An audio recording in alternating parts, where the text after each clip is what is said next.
Hello, and welcome to Blades and Banners, a Tales of the Valiant actual play show set in the Eberron campaign world.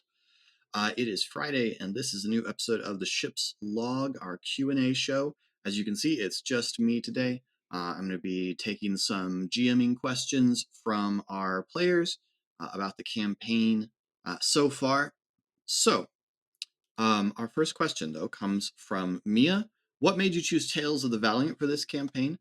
Are there any systems that you've tried that you will never return to? And if so, why? Short answer is this was the one the players agreed to. I pitched a few different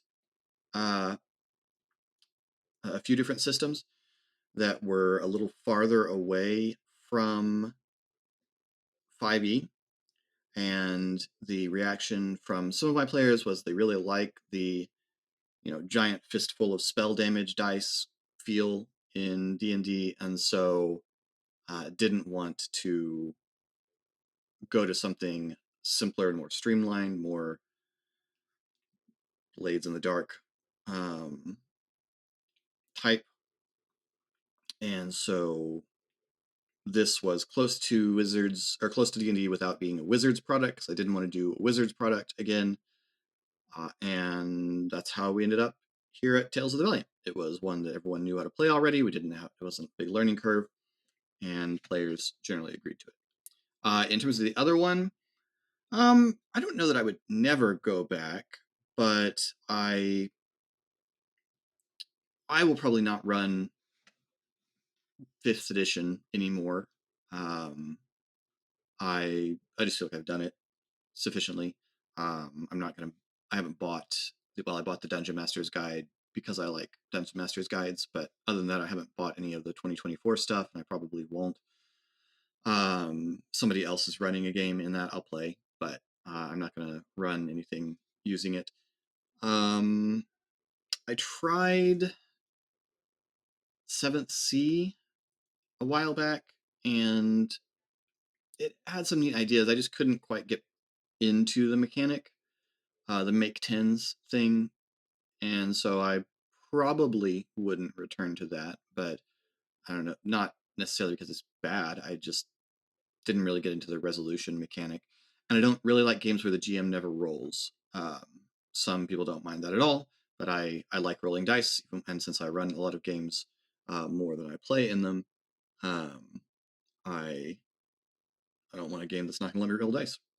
Then Josh asks, you've done several actual plays now between Eberron, Renewed, Kyber Shards, and this as both player and GM, not necessarily for Blades and Banners, but in your experience, how common do you find it to discuss long-term character build plans going into a campaign? Do you find these conversations different from actual play games or versus your home or non-broadcast games? More common amongst players or including the GM? And when the GM is part of that conversation, do you find the build planning incorporated into campaign design, such as a smaller set piece to coincide with the highlight certain class features that develop? This is going to be a little bit of a disappointing answer. In my games, since 4th edition, in my games, I have never had a conversation about, maybe not never, I've almost never had a conversation about the long-term build of a player character. The closest I can think of is a player character told me he was going to use a monk build that involved different forms that were all named after animals, and he thought it'd be really cool to pick his forms as they came to him based on things he had fought. And he kind of consulted me on whether that was okay. And I said, sure.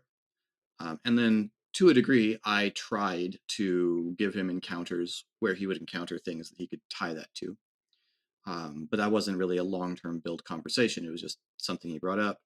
Same thing with like warlocks. When I've played characters with warlocks, I've sometimes had a little bit of a conversation with them about their pact and their patron,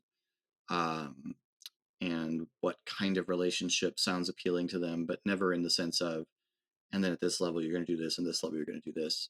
Sometimes if a player character has picked a new feature, I will try to give an opportunity for them to introduce it in some way. But yeah, that's about as close as I can think of to that idea. It's really not a part of many of the tables I play at. I don't play with a lot of players who are power gamers, who are builders. There's absolutely nothing wrong with power gamers, by the way. I just happen not to have very many at the tables that I play at, and so it's not a check out my build kind of conversation. A lot of players I know will sometimes multi-class or pick which class they're leveling based on things that have happened in the narrative, rather than for a specific mechanical purpose. So the kind of people that I'm usually playing with, no, it's really not a part of it. Uh, at least not much of a part of it. What are some fun anecdotes from your past games that you might use to pitch somebody new to TTRPGs? Well, an advantage I have there is it might be an overwhelming beginning point for the conversation, but I could just show someone um, an episode of Kyber Shards or a scene from Kyber Shards, to pitch them on why this is fun. So the thing is, I'm almost never pitching someone to a TTRPG to someone I don't already know and who isn't going to play with me. So my pitch for TTRPGs is usually, "Hey, come try this thing out with me," and they're my friends, so it'll be like, "Sure, well, try it. I'll give it a try," and knowing that if they don't like it, I'm not going to try and force them into it. Uh, Eric one time played a character in our first big campaign that he we got into a situation where they were fighting a really big monster on a bridge, and Eric kind of let me know pretty subtly that he was ready for this character to go, and he wasn't gonna run. He wanted me, and he was okay with that. And so as everybody else is kind of escaping, I let Eric have this cool Boromir like last stand on the bridge, and that was just a really cool moment. We both really enjoyed it. It was fun to be that in sync as storytellers together. And so that's really really fun. But usually, it's really hard, I think, to pitch someone on this by using anecdotes from it. In my opinion, I think the way that I pitch this is, let's sit around and tell a story together. And that's kind of how I would pitch the game rather than using anecdotes. What would you say the average design time spent on a HeroForge per NPC? And I really have no idea. It just depends on how clear of an idea I have of what they look like, whether I have something built that I can adapt to it. I don't usually do it all at once. Um, so it's usually stretched out over a few minutes here, a few minutes there. I'll work on it a little bit. If I have to design it all at once, it's usually pretty quick, and I'll use one of their like pre-themed color schemes to speed it along. That usually helps, and then just kind of adjust from there. So I can do one in 20 minutes pretty easily, um, given the time to fiddle with it as much as I want. I might spend an hour on one before I'm satisfied with it. What's your favorite PC death or exit from a campaign you own or somebody else's? Funniest, most tragic. I played a Gith in a friend's campaign, and it was initially as just a guest character, and they ended up inviting me to come along and play some more. But in a really climactic moment, um, there was a mind flayer. There was attack on this city, and a mind flayer showed up, and so my Gith is facing off with a mind flayer, and it's this great moment because Gith, it's a mind flayer, and it's all just sort of perfect. And I died. He paralyzed me, and there was nothing like the others tried. It wasn't even this sort of like, go, leave me. The others tried. Killed by a mind flayer. And so that was probably like the worst, most heartbreaking thing to imagine, this thing that is the ultimate horror of your people being the thing that ultimately kills you. Like, that sounds just dreadful. Emily says, one criticism I've seen of 5e is that for all it talks about their three pillars, it doesn't do much to help DMs and players out with non-combat aspects of the game, for which, for example, would make it hard for Orin to avoid the stress of combat like the priest suggests he should. How well do you say Tales of the Valiant compares to all this? Is it still roughly 85 to 90% combat, with the rest of the rules being primarily RP and very little exploration, or does it balance its rules advice out differently. No, I would say it's still mostly the Game Master's Guide has some advice on wilderness hazards and NPC attitude. Um, I I don't really think it hangs a lot more rules for RP or exploration than Fifth Edition does. So I would say it's roughly equivalent.